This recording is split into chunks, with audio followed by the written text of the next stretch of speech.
Barcelona ने draw कर लिया है अपना चैंपियंस लीग का मैच क्लब ब्रूजा के अगेंस्ट।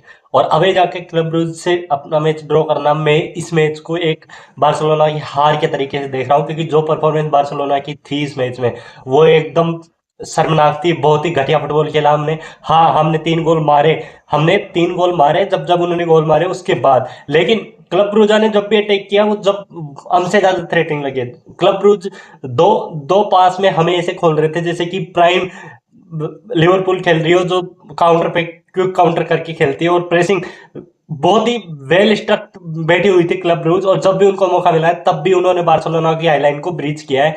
और पता नहीं कैसे बार्सिलोना के सामने इस सीजन हर कोई स्ट्राइकर R9 बना हुआ है, हर कोई विंगर गैरेथ बेल बना हुआ है, हर कोई मिडफील्डर काका बना हुआ है, जिनकी पासिंग एक्यूरेसी ऐसी रहती है जैसे कि जो कि बार्सिलोना की हाईलाइन को एकदम से तोड़ तोड़ के रख देती है। बार्सिलोना लास्ट ईयर भी हाईलाइन ही खेल रही थी, लास्ट ईयर भी बार्सिलोना गोल कंसीड करती थी, लेकिन इतना गंदा फुटबॉल नहीं खेलते थे हम कि किसी भी टीम से खुल जा रहे हैं। आज तो कल तो इतना बेकार परफॉर्मेंस था कि एक भी पॉजिटिव नहीं ले सकता मैं उस मैच से। कल मुझे सबसे कंसर्निंग चीज ये लगी कि हम कुछ क्रिएट ही नहीं कर पाए सेकंड हाफ में। लमीन यमाल ना होता तो हम 3-1 से मैच हारे होते। लमीन यमाल की मोमेंट ऑफ ब्रिलियंस की वजह से उन्होंने 2 गोल मारे सेकंड हाफ में बार्सिलोना ने, वो भी लमीन यमाल की क्वालिटी की वजह से। फर्स्ट गोल में फर्मिन लोपेज ने बॉल डाल दी थी और अच्छा फिनिश था फ्रंट टोरिस का। लेकिन सेकंड सेकंड टाइम जो फ्रंट टोरिस को चांस मिला था 1v1 में कीपर को बीट करके, जो लमीन यमाल की बॉल थी काउंटर पे कॉर्नर से, उसमें फरहान टोरिस फिनिश नहीं कर पाए। ऐसे मेरे को फरहान टोरिस प्लेयर ही समझ नहीं आता। जब भी थोड़ा डिफिकल्ट चांस होता है उसको वो फिनिश कर देता है, और थोड़ा इजी चांस रहता है, रिलेटिवली इजी चांस रहता है, उसको वो मिस करता है, हमेशा मिस करता है। पता नहीं कैसी प्रोफाइल है उसकी। ना वो प्रॉपर नंबर 9 है, ना वो प्रॉपर विंगर है, ना वो प्रॉपर फॉल्स 9 है, ना प्रॉपर अटैकिंग मिडफील्डर। पता नहीं क्या प्लेयर है भाई, मेरे तो आज तक समझ नहीं आया क्या है वो एकदम से घटिया परफॉर्मेंस दे देता है, फिर एक अच्छी परफॉर्मेंस के बाद में लगातार घटिया घटिया घटिया परफॉर्मेंस देता रहता है। तो हमें बहुत बहुत सारी दिक्कतें हैं प्लेयर्स के लेकर।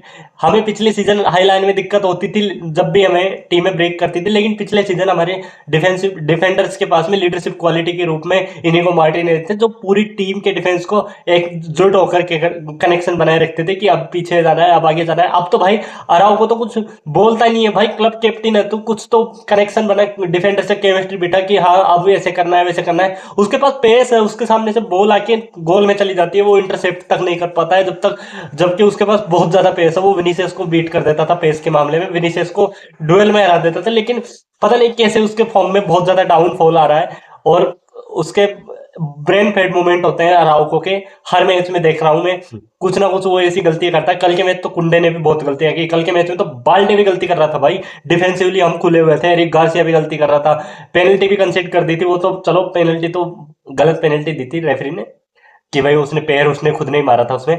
लेकिन मिडफील्ड में कुछ नहीं था। फ्रेंकी डियोंग पासिंग करे जा रहे हैं लेकिन साइडवेज पासिंग, कोई ऐसा पास नहीं डाला किसी मिडफील्डर ने। फर्मिन लोपेज का एक पास याद है मुझे जिससे फरहान टोरिस का गोल आया, वो असिस्ट। उसके अलावा ना कसाडो ने कोई अच्छी बॉल डाली, ना फ्रेंकी ने कोई अच्छी बॉल डाली। इवन फर्मिन लोपेज ने भी दोबारा कोई अच्छी बॉल नहीं डाली। एक दो चांस थे जहां पे वो बेटर कर सकते थे, वहां उन्होंने शॉट लेके चांस को मिस कर दिया।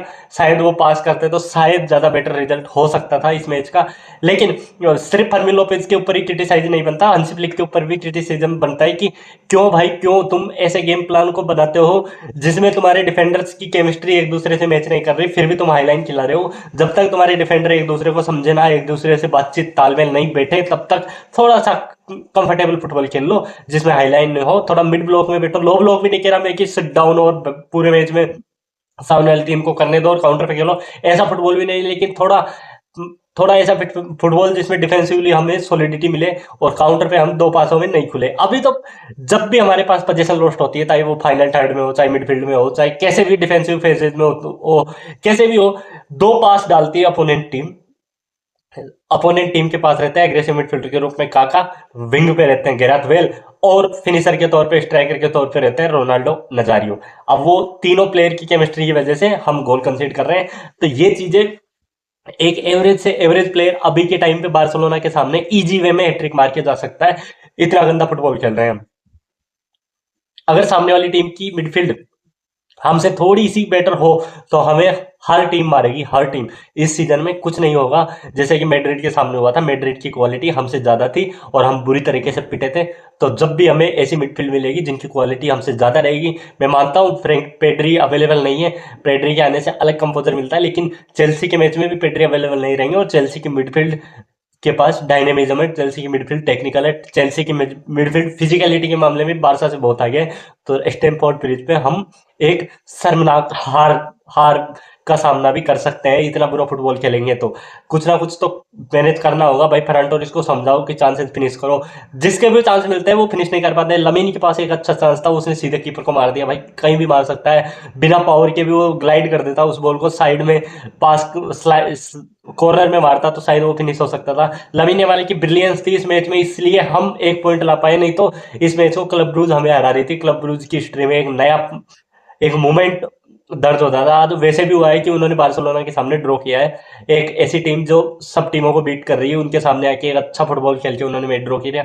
24% पोजीशन में तुमने 3 गोल खा लिया, और एक ऐसी टीम जो कि बहुत ज़्यादा ऐसी टीम भी नहीं है जिसके पास क्वालिटी हो, ऐसी टीम भी नहीं है जिसके पास स्कोर इतनी अच्छी हो। हमारे लगभग हमसे भी बेकार स्कोर डेप्थ होगी शायद क्लब ब्रूज की। हाँ, इस समय उनके पास प्लेयर्स अवेलेबल होंगे सारे, लेकिन क्वालिटी के मामले में हमसे काफ़ी नीचे हो गए क्लब ब्रूज। लेकिन हम किसी से भी पिट जा रहे हैं भाई, ये गंदा फुटबॉल है, बहुत गंदा फुटबॉल है। इस चीज़ को जल्द से जल्द सोल्व करना होगा, नहीं तो हम इतनी बुरी तरीके से पिटेंगे किसी मैच में कि हमें एक दूसरे के चेहरे, एक राइवल फैंस के सामने जाने में भी डर लगेगा, क्योंकि वो हमें इस चीज़ से चिढ़ाने लगेंगे। और ये चीज़ें जल्द से जल्द समझ नहीं पा रहे हैं। हांसी फ्लिक अड़े हुए हैं कि हाईलाइन, अरे खिलाओ ना भाई, हाईलाइन खिलाओ। तुम्हारे पास एक ऐसा डिफेंडर होना चाहिए ना जो तालमेल बिठाए, कीपर को बताए कि कब आना है कब। सेजनी भाई, सेजनी क्या कर रहा था भाई, वो पता नहीं लकी थे हम, उन्होंने चौथा गोल मारा था। सेजनी भाई साहब सुट्टाधारी सेजनी 2-3 मूवमेंट्स में पोजीशन ऑलमोस्ट लॉस्ट कर चुका होता। एक मूवमेंट में तो करके गोल भी कंसिडर कर दिया था, वो तो फाउल प्ले की वजह से गोल बच गया हमारा, नहीं तो इतनी बेइज्जती होती है हमारी आज, इतनी बेइज्जती होती है, हम क्लब ब्रूज से हार गए थे। तो बार्सिलोना के साथ में ये जो चल रहा है कि अवे टर्फ पे जाके किसी भी टीम से हम कभी भी पिट सकते हैं, ये चीज़ हमें सुधारनी होगी अगर चैंपियंस लीग में अच्छा करना है तो। क्योंकि एक मैच तो हमें खेलना ही पड़ेगा, semifinal, quarter final, round of 16 में हमें, और उन मैचों में हम पिट जाते हैं। लास्ट सीजन में इंटर वाले मैच में पिट गए थे, नेक्स्ट पिछले सीजनों में पिटते आ रहे हैं, इस सीजन में भी सेम कहानी होगी। जब क्लब ब्रूज तुमको हरा रही है तो तुम्हें राउंड ऑफ 16 में कोई अच्छी टीम मिल गई, मान लो मैन सिटी मिल गई, मान लो पीएसजी मिल गई, तो ऐसे लताड़ के भेजेंगे, ऐसे तोड़। गलती से बायर्न मिल गई ना तो 8-2 तो चलो उस बार्सिलोना के सामने था जो हाईलाइन भी नहीं खेलती थी। ये बार्सिलोना अगर बायर्न के सामने आ गई राउंड ऑफ 16 में, और हम बायर्न म्यूनिख के होम पे गए, मुझे डर लगता है कि 15-16 गोल नहीं मारते वो। ऐसे लुइस डियाज, हैरी केन, सबकी हैट्रिक हो जाएगी भाई, इतना गंदा फुटबॉल खेल रहे हैं हम। सबकी हैट्रिक क्या, 5-5 गोल मान के चलता हूँ, 20 गोल मार देंगे वो 90 मिनट में हमारे सामने, इतना गंदा फुटबॉल खेल रहे हैं। ओलिसे का एक रन और हम खुल जाएंगे, केन का एक रन हम खुल जाएंगे, और लुइस डियाज का एक रन हम खुले पड़े हैं। तो इतना गंदा फुटबॉल नहीं चलेगा, ये जल्द से जल्द सुधारने की चीज़ है। स्क्वाड में कुछ मोटिवेशन की जरूरत है। सारे प्लेयर्स एक गोल के बाद में ऐसा लगता है जैसे कि जो एनर्जी पिछले सीजन हुआ करती थी कि हाँ कमबैक कर लेंगे, वो एनर्जी दिखती ही नहीं है। सारी चीज, सारी जिम्मेदारी लमीन पे डाल दी जाती है कि भाई तू ही क्रिएट कर, सारे पास लमीन के पास जाने, भाई वो कब तक क्रिएट कर लेगा। मानता हूं मैं लमीन की क्वालिटी इतनी अच्छी है कि वो आउट ऑफ नोवेयर कुछ भी क्रिएट कर देता है, लेकिन तुम भी तो फुटबॉल खेलने आए हो ना, तुम भी तो 11 में हो ना, तुम खुद से एक पास क्यों नहीं निकाल सकते ढंग का। तुम बार्सिलोना की जैसी टीम के साथ टीम में खेल रहे हो, तुम्हारे पास भी होनी चाहिए वो पासिंग विजन कि तुम फाइंड कर पाओ अपने नंबर 9 को। भाई लेवेंडोस्की का समझ भी नहीं आया, लेवेंडोस्की जब से पिच पे आया 2 मूवमेंट्स में लेवेंडोस्की के पैर में बॉल आई थी बॉक्स में, एक में ऑफसाइड था, एक में उसने शॉट ब्लॉक हो गया था। बाकी लेवेंडोस्की कोई फाउंड नहीं कर पाए अपने फाइनल थर्ड में। इतना गंदा फुटबॉल नहीं चलेगा। अगर ऐसा खेलते रहे तो हम टॉप 8 में भी फिनिश नहीं करेंगे, क्योंकि चेल्सी से तो पक्का हारेंगे जैसा कल खेले उस हिसाब से।